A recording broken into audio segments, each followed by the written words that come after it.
The Wizard of Oz is one of the most timeless pieces of American literature ever produced, and the 1939 film adaptation remains one of the greatest, and most frightening, films of all time. This has caused numerous filmmakers of all genres and backgrounds to be inspired by the classic story in different ways over the years. D. West brings it to a whole other level with his new film Pearl, the prequel to his slasher movie X that tells the story of the titular character and her descent into complete madness. The film is littered with parallels calling back to the classic 1939 film The Wizard of Oz, showing how the fairy tale story can be used in a different context to what we're used to.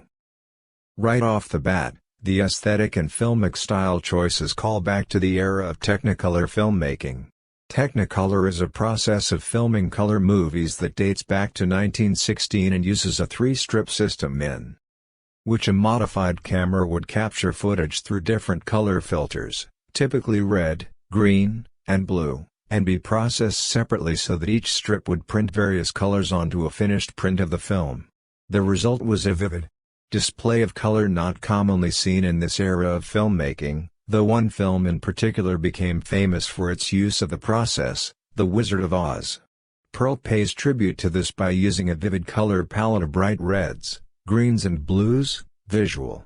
From here we're introduced to Pearl, Mia Goth, a lonely farm girl who lives a quiet life on her family's farm.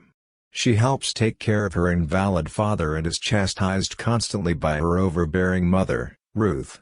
She dreams of a better life but her husband is fighting in World War I and her predicament has her with no place else to go. Pearl is a mirror image of Dorothy Gale from The Wizard of Oz, right down to the pigtail braids.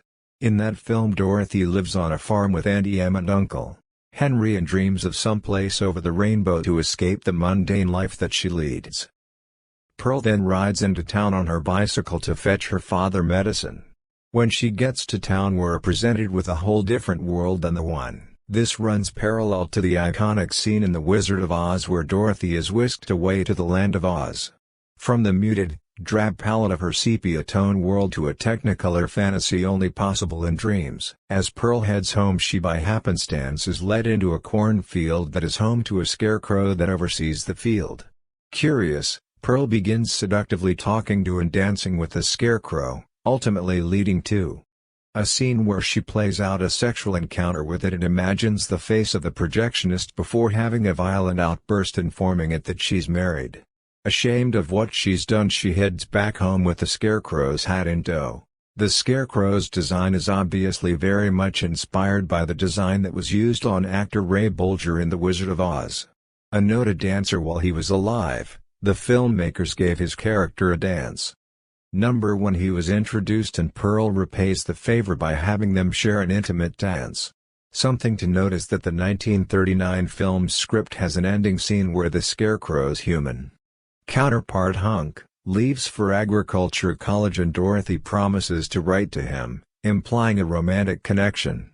About visit from Pearl's mother-in-law and sister-in-law, Misty, Emma Jenkins Porro, she learns of a local troupe that's holding auditions for their traveling show.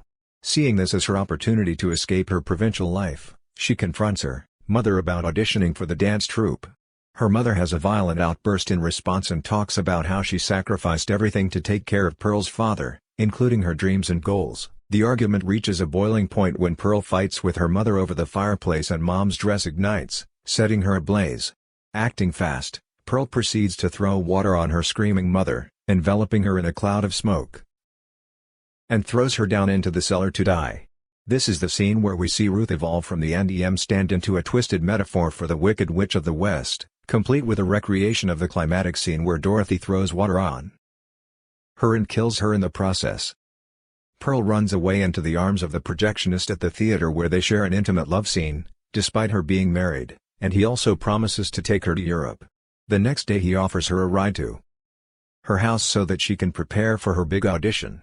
When he hears Pearl's mother in the basement he confronts her and eventually catches her in a lie and decides to leave, suggesting he has no interest in seeing her again, despite their quickly developing romance.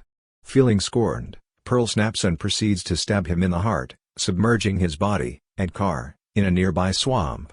The projectionist is a cold, Heartless bastard in Pearl's eyes, the movie's twisted version of the Tin Man who infamously has no heart. She gets revenge by destroying his heart.